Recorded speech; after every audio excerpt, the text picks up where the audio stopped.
Last chapter जो था fundamental unit of life, उसमें हम लोगों ने पढ़ा था कि सारे के सारे जो लिविंग ऑर्गेनिजम्स होते हैं ना, वो किसके बने हुए होते हैं? सेल्स के। जितने भी लिविंग ऑर्गेनिजम्स हैं, एग्जिस्ट करते हैं, वो सारे सेल्स के बने होते हैं। यूनिसेलुलर, यूनिसेलुलर का मतलब होता है सिर्फ एक ही सेल, क्योंकि यूनि जो है ना, इस शब्द का मतलब ही वन होता है, या कि एक होता है। तो जो यूनिसेलुलर ऑर्गेनिजम्स है, एग्जाम्पल के लिए अमीबा, वो सारे के सारे जो फंक्शंस है एक सेल ही परफॉर्म कर देता है। खाने को लेना, गैशियस एक्सचेंज करना, मतलब कार्बन डाइऑक्साइड बाहर छोड़ना और ऑक्सीजन अंदर लेना, इस प्रोसेस को हम लोग गैशियस एक्सचेंज बोलते हैं। और एक्सक्रीशन, अपनी बॉडी का जो वेस्ट मटीरियल है वो बाहर निकालना, ये सारा का सारा एक ही चीज़ में हो जाता है, एक ही सेल में हो जाता है, और एग्जाम्पल है इसका amoeba. But multi cellular organisms मतलब बहुत सारे सेल्स वाले ऑर्गेनिजम्स, जैसे कि ह्यूमन बींग्स हो गए, उसमें मिलियंस ऑफ, अरबों खरबों, मतलब पता नहीं कितने ज़्यादा सेल्स होते हैं। Most of these cells are specialised to carry out specific functions. तो जो जैसे ह्यूमन बींग एक मल्टी सेलुलर ऑर्गेनिज्म है, हमारी बॉडी में जो सेल्स होते हैं ना, हर किसी सेल का मतलब डिवीजन है कि ये वाले जो सेल्स हैं, ये ग्रुप ऑफ सेल्स ना डाइजेशन करेंगे, ये वाले सेल्स ना एक्सक्रीशन करेंगे, ये वाले रेस्पिरेशन करेंगे, ठीक है। तो each specialized function is taken up by different group of cells. हर एक स्पेसिफिक स्पेशलाइज्ड फंक्शन जो है वो परफॉर्म किया जाता है ग्रुप ऑफ सेल्स के द्वारा। Since these cells carry out only particular function, क्योंकि ये सेल्स एक पर्टिकुलर फंक्शन ही कैरी आउट करते हैं, they do it very efficiently, इसलिए वो ना काफ़ी ज़्यादा अच्छे से काम करते हैं। कि जब काम का बंटवारा हो जाता है और एक पर्टिकुलर काम ही एक मतलब पर्सन को प्रोवाइड कर दिया जाता है, तो वो काम अच्छे से करता है। ह्यूमन बींग्स में जो मसल सेल्स होते हैं वो कंट्रैक्ट करते हैं। कंट्रैक्ट का मतलब होता है सिकुड़ जाना। रिलैक्स का मतलब होता है जैसे कि आप अपना हाथ अगर मुट्ठी बंद कर लेंगे तो आप इसे कंट्रैक्ट कर रहे हैं, आप अगर मुट्ठी खोल लेंगे तो ये रिलैक्स होता है। तो ह्यूमन बींग के जो मसल सेल्स होते हैं वो कंट्रैक्ट करते हैं, रिलैक्स करते हैं टू कॉज मूवमेंट। हम लोग चल पाते हैं, हाथ हिला पाते हैं, मतलब किसी भी तरीके की मूवमेंट कर पाते हैं, वो इसलिए कर पाते हैं क्योंकि जो हमारे मसल सेल्स होते हैं ना, वो कंट्रैक्ट करते रहते हैं और रिलैक्स करते रहते हैं। इसी तरीके से जो नर्व सेल्स होते हैं वो मैसेज लेकर के जाते हैं। ये हम 10th क्लास में बहुत अच्छे से पढ़ेंगे कि किस तरीके से जब हम किसी हॉट बॉडी को टच करते हैं तो कौन कौन से नर्व इम्पल्सेस हमारी बॉडी में क्रिएट होते हैं। और जो ब्लड है वो फ्लो करता है to transport oxygen, food, hormones and waste material and so on. Blood एक ट्रांसपोर्ट का काम करता है ना, मतलब जो हमारे हार्मोन्स होते हैं, हमारे खाने के न्यूट्रिएंट्स होते हैं, वेस्ट मटेरियल, ये एक जगह से दूसरी जगह पहुंचाने का काम ब्लड करता है। अब प्लांट्स के बारे में अगर हम देखें, इन प्लांट्स जो वस्कुलर टिश्यू होता है ना, वो फूड और पानी जो है वो लेकर के जाता है एक पार्ट से दूसरे पार्ट में, ठीक है, प्लांट के। सो जो मल्टी सेलुलर ऑर्गेनिजम्स होते हैं, मल्टी सेलुलर मतलब काफ़ी ज़्यादा सेल्स से जो मिलकर के ऑर्गेनिज्म बनते हैं, show division of labour. Division of labour मतलब काम का बंटवारा वो कर लेते हैं। Cells specialising in one function are often grouped together in the body. तो जो सेल्स एक ही काम कर रहे होते हैं ना, वो क्या होते हैं, एक साथ इकट्ठे होकर के रह रहे होते हैं। This means that a particular function is carried out by a cluster of cells at a definite place in the body. जैसे कि जो डाइजेशन का काम कर रहे हैं वो सारे के सारे एक साथ होंगे। अब आप सिंपल सा बहुत ही रियल लाइफ एग्जांपल लीजिए। एक जैसा काम करने वाले लोग एक साथ रहते हैं। जैसे कि आपके जो स्कूल्स हैं उसमें सारे टीचर्स हैं वो पढ़ाने का काम करते हैं, तो वो स्कूल्स में रहते हैं। डॉक्टर्स हॉस्पिटल में लोगों को ट्रीट करने का काम करते हैं, तो सारे डॉक्टर्स हॉस्पिटल में होते हैं। तो जो काम इसका होता है ना, जिस भी चीज़ का, वो एक ही जगह पर रहती है। इसी तरीके से हमारे जो सेल्स होते हैं ना, वो जिस जगह उनको काम करना होता है उसी जगह पर वो प्रेजेंट होते हैं। अब this cluster of cells is called tissue is arranged and designed so as to give the highest possible efficiency of function। तो जो क्लस्टर ऑफ सेल्स होते हैं ना, ये जो सेल्स इकट्ठा हुए रहते हैं, ये क्या करते हैं, एक साथ रहते हैं। और इन जो क्लस्टर ऑफ सेल्स, क्लस्टर का मतलब होता है इकट्ठा होना, तो जो इकट्ठे हुए सेल्स होते हैं ना एक साथ और एक ही फंक्शन को परफॉर्म कर रहे होते हैं, इनको हम लोग टिश्यू कहते हैं। और ये लोग अरेंज रहते हैं, इस तरीके से डिज़ाइन होते हैं ताकि ये जो हाईएस्ट पॉसिबल एफिशिएंसी प्रोवाइड करें, मतलब जितना ज़्यादा मैक्सिमम अच्छे से काम कर पाए ना, ये इसी तरीके से अरेंज रहते हैं। तो एग्जाम्पल क्या क्या हो गए टिश्यू के, this is very important. Tissue के एग्जाम्पल्स ब्लड, फाइलम, मसल्स, ये सारे के सारे टिश्यू के एग्जाम्पल हैं। अब टिश्यू की देखिए अच्छी सी डेफिनेशन भी हमें दे रखी है।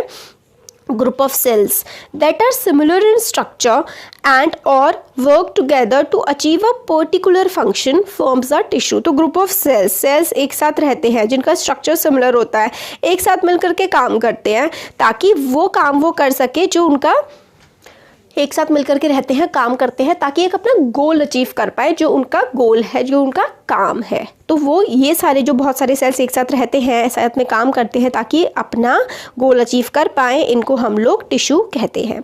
अब नेक्स्ट पॉइंट देखिए क्या बनता है। Are plants and animals made of same type of tissues. क्या सारे के सारे जो प्लांट्स हैं, एनिमल्स हैं, वो एक ही तरीके के टिश्यूज से मिलकर के बने हुए होते हैं? तो देखते हैं।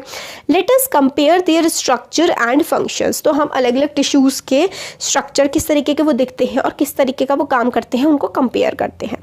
तो पहले हम करते हैं, do plants and animals have same structure? के प्लांट्स और एनिमल्स का एक जैसा स्ट्रक्चर होता है? क्या वो बिल्कुल सिमिलर फंक्शंस परफॉर्म करते हैं? तो ऐसा तो नहीं होता है ना। तो there are notable differences between two. Plant में और एनिमल में जो डिफरेंस होता है काफ़ी नोटेबल होता है। प्लांट्स आर स्टेशनरी, ठीक है, वो एक ही जगह रुके रहते हैं। दे डोंट मूव, है ना। Since they have to be upright, तो प्लांट्स एक जगह से मूव नहीं करते क्योंकि उन्हें अपराइट रहना है। They have a large quantity of supportive tissue, तो प्लांट्स को क्योंकि एक ही जगह पर टिके रहना होता है, उनको मूव नहीं करना होता है, इसलिए उनको किस तरीके के टिश्यूज़ की सबसे ज़्यादा ज़रूरत है? उनको सपोर्टिव टिश्यूज़ की बहुत ज़्यादा ज़रूरत है। The supportive tissue are generally has dead cells. तो जो प्लांट होते हैं उनको सबसे ज़्यादा सपोर्टिव टिश्यू की ज़रूरत होती है और सपोर्टिव टिश्यूज़ जो होते हैं ना उसमें सबसे ज़्यादा डेड सेल होते हैं। दिस इज़ इम्पॉर्टेंट कि प्लांट में किस टाइप के टिश्यूज़ की ज़रूरत होती है। तो देखिए सपोर्टिव टिश्यू की सबसे ज़्यादा ज़रूरत होती है और जो सपोर्टिव टिश्यूज़ होते हैं ना वो ज़्यादातर क्या होते हैं? ज़्यादातर वो डेड सेल्स होते हैं। एनिमल्स जो हैं on the other hand move around in search of food. Animal जो है वो एक जगह से दूसरी जगह खाने की तलाश में घूमते रहते हैं, मेट्स के, अपने पार्टनर्स की तलाश में, और शेल्टर की, मतलब कहीं जहाँ पर वो रह सकें उसकी तलाश में। तो इसकी वजह से क्योंकि एनिमल्स एक जगह से दूसरी जगह घूमते रहते हैं, इनको काफ़ी ज़्यादा एनर्जी की ज़रूरत होती है प्लांट के कंपैरिजन में। तो इसलिए ज़्यादातर जो टिश्यूज़ होते हैं ना वो लिविंग होते हैं एनिमल्स में। प्लांट्स में जो सपोर्टिव टिश्यू होते हैं वो डेड सेल्स के बने होते हैं, और जो लिविंग्स में टिश्यू होते हैं वो लिविंग सेल्स के, मतलब जो एनिमल्स में टिश्यू होते हैं ना एनिमल्स में, वो ज़्यादातर लिविंग सेल्स के बने होते हैं और प्लांट्स में डेड सेल के बने होते हैं क्योंकि उन्हें एक जगह से दूसरी जगह मूव नहीं करना होता। तो एक हो गया कि प्लांट में डेड सेल्स के बने होते हैं और एनिमल्स में किसके होते हैं? लिविंग सेल्स के। एक दूसरा अनदर डिफरेंस भी है एनिमल्स में और प्लांट्स में, वो है पैटर्न ऑफ ग्रोथ, मतलब किस तरीके से ये बढ़ते हैं। ग्रोथ जो होती है प्लांट्स की वो लिमिटेड होती है टू सर्टेन रीजन्स, मतलब एक पर्टिकुलर रीजन में ही ये ग्रो कर रहे होते हैं, ठीक है। तो while this is not so in animals, animals के साथ ऐसा नहीं है। There are some tissues in plants that divide throughout their life. तो देखिए क्या होता है ना कि प्लांट्स में ना कुछ ऐसे टिश्यूज प्रेजेंट होते हैं जो पूरी लाइफ, जैसे कि ये है, ये 1 से 2 बन गया, फिर इनमें से और डिवीजन हो गया। तो प्लांट्स के कुछ ऐसे सेल्स होते हैं जो पूरी की पूरी लाइफ डिवाइड होते ही रहते हैं। These tissues are localised in certain regions, तो कुछ प्लांट के एक पर्टिकुलर रीजन में ही ये प्रेजेंट होते हैं, ठीक है। तो based on the dividing capacity of the tissues, various plant tissues can be classified as growing और meristematic tissue and permanent tissue. तो इनकी जो डिवाइडिंग कैपेसिटी होती है ना, क्या है कि प्लांट के ना अलग अलग टाइप के सेल्स होते हैं प्लांट में, क्योंकि काफ़ी सारे डेड होते हैं, डेड सेल्स, ताकि वो एक ही जगह स्टेबल रहे। और भी काफ़ी सारे होते हैं जो अलग अलग फंक्शन परफॉर्म कर रहे होते हैं। उसमें से टिश्यूज़ जो है ना वो हम लोग उनको क्लासीफाई कर सकते हैं ग्रोइंग, जो बढ़ रहे हैं, डिवीजन जिनका अच्छे से हो रहा है, बढ़ रहे हैं, ग्रोइंग, या फिर मेरिस्मेटिक, और एक होते हैं परमानेंट, ठीक है। तो इसके बारे में हम आगे चैप्टर में देखेंगे। Cells growth in animals is more uniform. Animals में ना बिल्कुल यूनिफॉर्म तरीके से ग्रो होता है और प्लांट के कंपैरिजन में। So there is no such demarcation of dividing and non dividing regions in animals. तो प्लांट्स में जो है डिवाइडिंग रीजन होता है और एक अनडिवाइडिंग रीजन होता है, बट जो एनिमल्स होते हैं ना उसमें इस तरीके का कोई भी डिवीजन नहीं होता कि एक जो रीजन है उसमें सेल्स डिवाइड हो रहे हैं और दूसरे रीजन में नहीं हो रहे हैं। इस तरीके से एनिमल्स में नहीं होता है, बट प्लांट्स में होता है। अब आगे देखिए, the structural organisation of organs and organ system is far more specialised and localised in complex animals and then even in very complex plant. तो कुछ नहीं है इसमें। देखिए जो मतलब ऑर्गन्स होते हैं जो कॉम्प्लेक्स, जैसे कि ह्यूमन बॉडी है, कितने सारे ऑर्गन्स हैं हमारी बॉडी में, कितने सारे सेल्स हैं, तो काफ़ी ज़्यादा कॉम्प्लेक्स है हमारी बॉडी।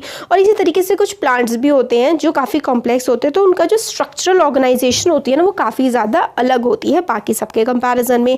फंडामेंटल डिफरेंस जो हमें मतलब जो हमें दिखता है reflects the different modes of life pursued by these two major groups of organisms particularly in their different feeding methods. तो फंडामेंटल डिफरेंस जो हमें दिखता है वो इनका फीडिंग, किस तरीके से ये खाते हैं चीज़ों को, इनके फीडिंग मेथड्स में हम लोगों को काफ़ी ज़्यादा डिफरेंस दिखाई पड़ता है। Also there are differently adapted for sedentary existence on one hand, ठीक है, plants and active locomotion on the animals. तो देखिए क्या होता है कि वही कि प्लांट्स जो है वो एक ही जगह पर रुके रहते हैं और एनिमल्स जो हैं वो मूव करते रहते हैं, contributing to the difference in organ design. क्योंकि प्लांट्स एक जगह टिके रहते हैं, चाहे वो कितना ही उनकी कॉम्प्लेक्स बॉडी स्ट्रक्चर हो, तो उनके जो मतलब सिस्टम होता है वो उसी तरीके से डिज़ाइन किया जाता है, क्योंकि उन्हें चलना नहीं होता। बट ह्यूमंस को बहुत सारे फंक्शंस करने होते हैं, ज़्यादा एनर्जी की ज़रूरत होती है, इसलिए ह्यूमंस हो गए और बाकी एनिमल्स हो गए, उनका बॉडी स्ट्रक्चर इस तरीके से डिफाइंड होता है ताकि उनकी ज़िंदगी की ज़रूरतें पूरी हो सके। It is with reference to these complex animals and plants bodies that we will now talk about the concept of tissue in some detail. तो इसी तरीके का डिफरेंस की ज़रूरत क्या क्या है उसके बेसिस पे ही हम लोग देखेंगे। तो टिश्यू क्या था, what is the utility of tissues in multi cellular organism. Tissue का हमने ये डेफिनेशन देखी थी ना, यहाँ पर देखिए group of cells that are similar in structure and work together to perform various functions, ठीक है, तो वो टिश्यू हो गया।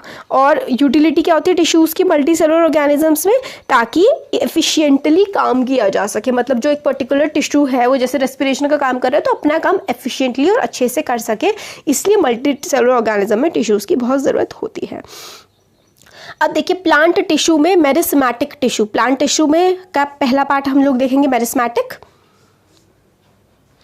फिर उसके बाद हम लोग इसमें परमानेंट टिश्यू देखेंगे, फिर परमानेंट, फिर सिंपल, है ना, ऐसे काफ़ी सारे देखते चलेंगे। तो सबसे पहले देखिए इसमें एक्टिविटी 6.1 एक्टिविटी देखिए, हम लोगों को 2 जार लेने हैं और उनको हम लोगों को पानी से भर देना है। तो देखिए 2 जार हम लोगों ने लिए हैं और इसमें हमने पानी से भर दिया। Now take 1 onion bulb and place, onion bulb मतलब एक अनियन लेना है, and place 1 on each jar, मतलब तो 2 थे, इसमें पानी भर दिया और एक में अनियन इसमें भी रख दी और इसमें भी अनियन हमने रख दी। Observe the growth of roots in both the bulbs for few days. तो ये जो रूट्स हैं किस तरीके से ग्रो कर रही हैं, ये बल्ब ना अनियन को बोलते हैं, प्याज को, तो किस तरीके से इनकी रूट ग्रो कर रही हैं हम लोगों को ऑब्जर्व करना है। Measure the length of roots, हमें मेजर भी करनी है कितनी लेंथ थी डे 1 पे, डे 2 पे, डे 3 पे। और day 4 cut the root tips of the onion, ठीक है, onion bulb in jar 2 by about 1 centimetre. तो डे 4 में ना हम लोगों को क्या करना है, जो जार 2 है, मतलब डे 4 आ गया हमारा, 3 दिन तक तो हमें मेजर करते रहना है, और डे 4 में हम लोगों को इसका जो जार 2 है इसकी 1 सेंटीमीटर की जो है रूट वो हमें कट करनी है। After this observe the growth of roots in both the jars, मतलब चौथे दिन हमने सेकंड वाले की 1 सेंटीमीटर कट कर दी, फिर हम लोगों को फिर से इनकी मेजर करती जानी है रूट की जो है आगे दिनों तक। तो हमें क्या ऑब्जर्व हुआ है, क्या देखा है हमने, फ्रॉम द अबव ऑब्जर्वेशन हमें आंसर देने हैं। Which of the 2 onions has longer roots और वाई, इसमें से किसकी जो रूट है वो ज़्यादा बड़ी है और क्यों है, और रूट्स क्या कंटिन्यू ग्रो कर रही हैं, उनको रिमूव करने के बाद भी उनकी टिप्स को, मतलब उनकी जो टिप्स थी ऊपर से आपने उनको काट दिया था, क्या उसके बाद भी वो ग्रो कर रही हैं। Why should the tip stop growing in jar 2 after we cut them, और जब हमने जार 2 को की जो टिप है उसको जब कट कर दिया था तो उसने ग्रो होना बंद क्यों कर दिया था, तो इसका आंसर हमें देना है। तो ये सारे आंसर्स ना हमें जब हम ये रीड करेंगे अच्छे से समझेंगे तब हमें मिल जाएंगे। तो देखिए the growth of plant occurs only in certain specific region, तो प्लांट की जो ग्रोथ है ना वो कुछ ही रीजन्स में पॉसिबल होती है, तो वही हम देखेंगे किस किस रीजन में।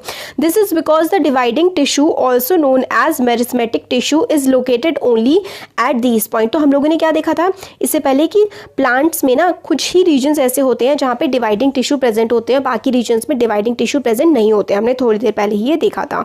तो इसलिए जो डिवाइडिंग टिश्यू होता है उसको हम लोग क्या कहते हैं, मेरिस्मेटिक टिश्यू भी कहते हैं। तो जहाँ पर ये मेरिस्मेटिक टिश्यू या डिवाइडिंग टिश्यू प्रेजेंट होता है ना, वहीं पर ही प्लांट की जो है ग्रोथ हो सकती है। Is located only at these points depending on the region where they are present, meristematic tissue are classified as apical. ठीक है, तो अलग अलग पोजीशन के हिसाब से हम लोग मेरिस्मेटिक टिश्यू जो डिवाइडिंग टिश्यू होते हैं उनको अलग अलग नाम दे रखे हैं। जो टॉप पे होता है उसको हम लोग एपिकल मेरिस्टेम कहते हैं, जो टॉप पे होता है।